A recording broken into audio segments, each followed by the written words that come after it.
గోవిందమాంబ జై. జై వీర బ్రహ్మ జై. అచలానంద స్వామి జై.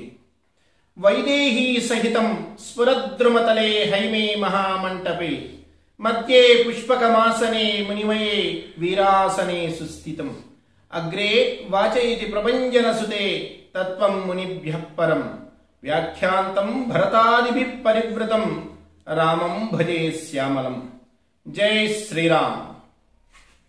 ప్రియ ఆత్మబంధువులారా, 500 సంవత్సరాల నిరీక్షణ ఫలం ఎంతో మంది, సుమారు 4 లక్షల మంది పైన ప్రాణత్యాగ ఫలం, అలాగనే 70కి పైన పోరాటాల ఫలితం రేపు అనగా జనవరి 22వ తేదీన అయోధ్యలో బాలరాముని యొక్క విగ్రహ ప్రతిష్ఠా మహోత్సవం అత్యంత వైభవంగా జరగబోతూ ఉన్నది. ప్రపంచమంతా కూడా 1000 కళ్ళతో రామచంద్రమూర్తి యొక్క ప్రతిష్ఠా మహోత్సవాన్ని ఎదురు చూస్తూ ఉంది. ప్రపంచమంతా కూడా ఎందరో త్యాగఫలంగా ఈరోజు ఈ అపురూపమైనటువంటి ఘట్టం ఆవిష్కృతం కాబోతూ ఉన్నది. జనవరి 22 అభిజిత్ లగ్నంలో బాలరాముని యొక్క విగ్రహ ప్రతిష్ఠ జరగబోతూ ఉంది.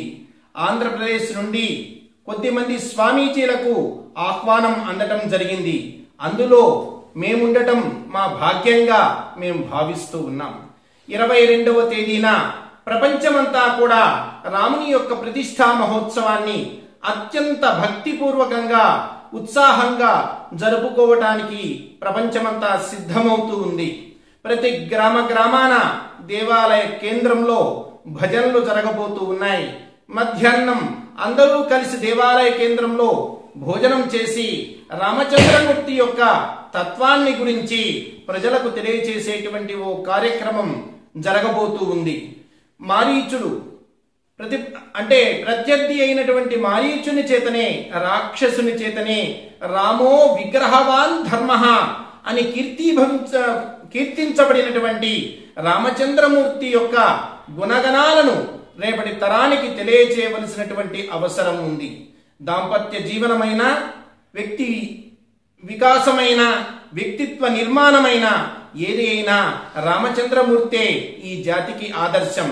సనాతనమైనటువంటి హైందవ ధర్మ సంస్కృతి పరంపరను పరిరక్షించడం కోసం ఈ నేల మీద నడయాడినటువంటి నా రామచంద్రమూర్తి యొక్క అడుగుజాడల్లో ఈ దేశ ప్రజలంతా నడవాలి అని చెప్పి, ఆ స్వామి అనుగ్రహానికి అందరూ పాత్రులు కావాలి అని చెప్పి, ఆయన నడయాడినటువంటి ధర్మపథంలో అందరూ ముందుకు నడిచి తమ జీవితాన్ని ధన్యం చేసుకోవాలని, ఇదే రామచంద్రమూర్తి యొక్క ప్రతిష్ఠా మహోత్సవంలో మనం ఆయనకి ఇవ్వగలిగినటువంటి నిజమైనటువంటి భక్తియుక్తమైనటువంటి కానుక అని భావిస్తూ అందరికీ కూడా జై శ్రీరామ్.